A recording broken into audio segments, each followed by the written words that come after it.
The U.S. economy has seen the unemployment rate fall to a mere 3.8%.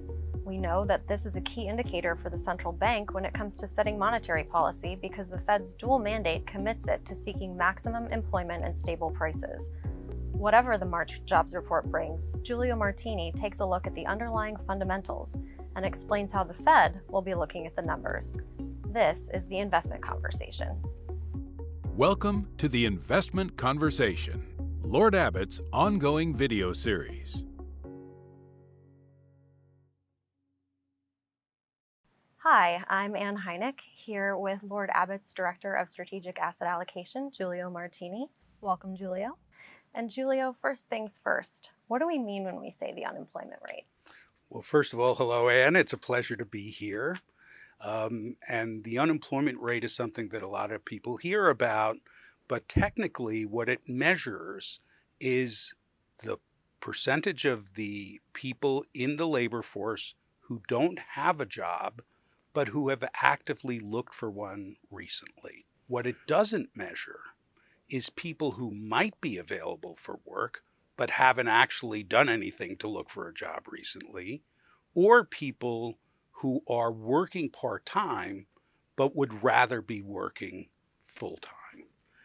The version of the unemployment rate that steals the monthly headlines in the first Friday of every month is down to 3.8%, which is very, very low. The lowest it ever got in the previous economic expansion that ended in 2007 was 4.4%. And the lowest it's ever been going all the way back to when the statistics began to be kept in 1948 was 2.5%. So we really have an unemployment rate that by historical standards is very, very low. So that 3.8%, that number doesn't really reveal the whole picture, though, when it comes to the jobs report, right?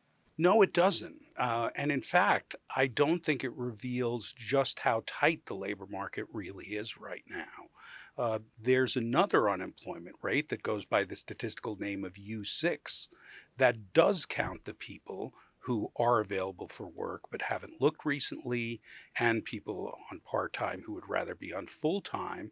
And that unemployment rate has come down from a high of 17.1% at the end of 2009 to only 7.3% today.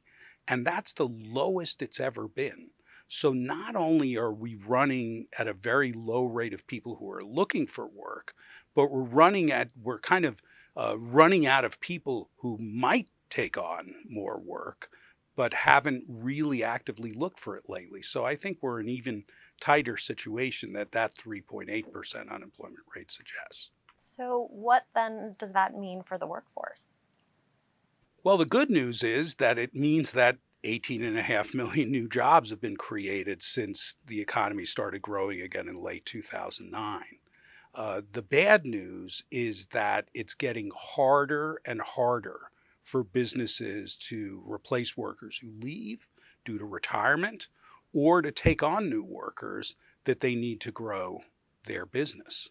The vacancy rate is at an all-time high. So the number of jobs that are unfilled, the number of people that employers would like to hire but are unable to do so because they just can't find them, is higher than it's ever been before as a percentage of the civilian labor force. And that means that there's more and more wage pressure being created. And so what we've seen is wage growth accelerating to a much faster rate than we saw in the early stages of the current economic expansion. So at this point, we'd like to tackle three important questions about the labor market and labor costs. So the first is, why did it take so long for wages to accelerate? For how long will wages continue accelerating? And will rising wages lead inevitably to rising inflation and lower business profits? Why did it take so long? Well, it really took so long, I think, principally because of demographic factors. We have an older labor force than we've ever had before. There are more people employed who are 55 and older than we've ever had in history, and there are fewer employed who who are 25 and younger than we've ever had in history. That's important for wage growth because older workers receive much smaller percentage wage increases than younger workers do. So as the labor force and the employment structure tilts towards older workers, it naturally just slows wage growth down. It slows wage growth down as well because older workers are not don't change jobs as frequently as younger workers do. And people who change jobs receive much larger wage increases than people who stay in their current jobs. So the fact that we have an older workforce and a more static, a less mobile workforce really depressed wages for a long time.